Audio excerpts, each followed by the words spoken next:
I choose to affirm the resolution. This House believes humanity has been commoditized by capitalism. Opening statement. Honorable judges, esteemed opposition, and observers, we stand before you today to argue that, regrettably, capitalism, in its current dominant form, has significantly contributed to the commoditization of humanity. Commoditization, in this context, means treating human beings, their labor, their data, and even their very existence, as interchangeable units of economic value, to be bought, sold, and exploited for profit. While capitalism has undeniably generated wealth and innovation, its unchecked pursuit of profit maximization has often come at the expense of human dignity and well-being. We will demonstrate how this commodification manifests in various aspects of modern life, ultimately eroding our fundamental humanity. Arguments. Labor as a commodity. The most fundamental tenet of capitalism is the buying and selling of labor. Workers are, in essence, renting out their time and skills for a wage. While this isn't inherently commodifying, the drive to minimize labor costs often leads to exploitative practices. Precarious work. The rise of the gig economy, zero-hour contracts, and contract work exemplifies this. Workers are treated as disposable, interchangeable units with little to no job security, benefits, or bargaining power.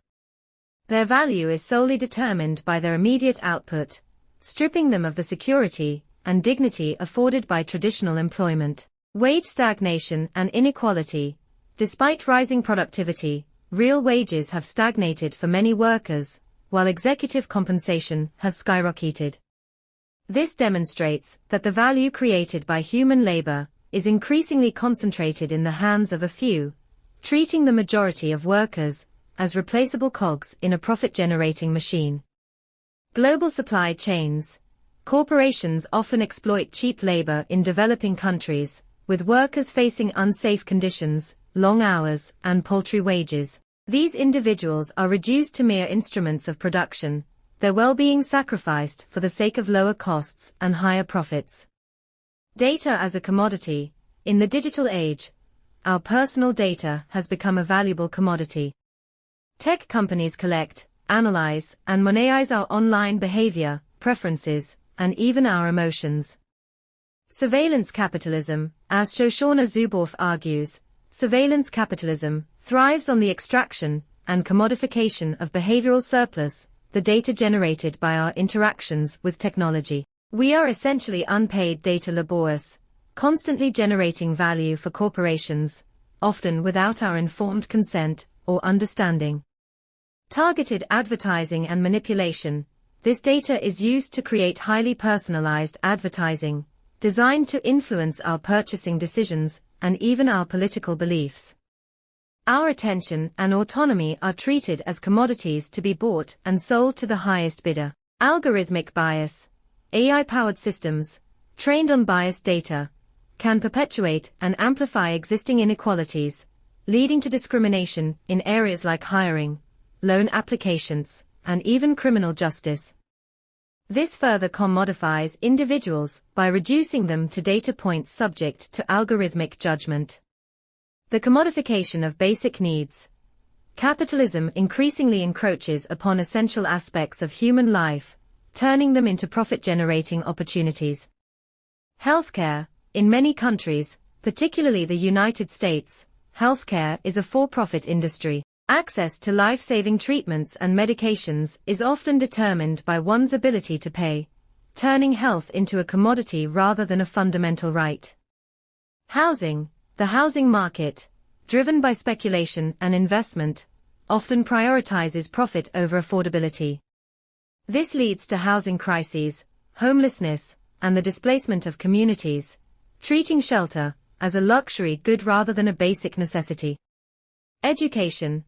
Rising tuition fees and student debt burdens demonstrate how education, once considered a public good, is increasingly becoming a commodity. Access to quality education is becoming a privilege, further stratifying society and limiting opportunities. The devaluation of human connection. The focus on individual achievement and material success within capitalist societies can erode social bonds and community. Consumerism. We are constantly bombarded with advertising that encourages us to define ourselves through our possessions.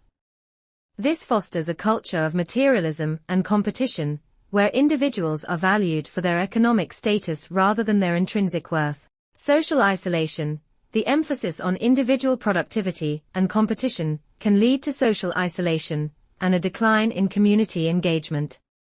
The pursuit of economic advancement can often come at the expense of meaningful relationships and social support networks. Conclusion. While capitalism has proven to be a powerful engine for economic growth, its inherent drive for profit maximization has demonstrably led to the commoditization of humanity. From the exploitation of labor to the monetization of data, and the encroachment upon basic needs, we see evidence of human beings being reduced to economic units. This is not to say that capitalism is inherently evil, but rather that its unbridled form requires careful regulation and a renewed focus on human dignity and well-being. We must strive for a system that recognizes the intrinsic value of every human being, not just their economic output. We must, in essence, decommodify humanity.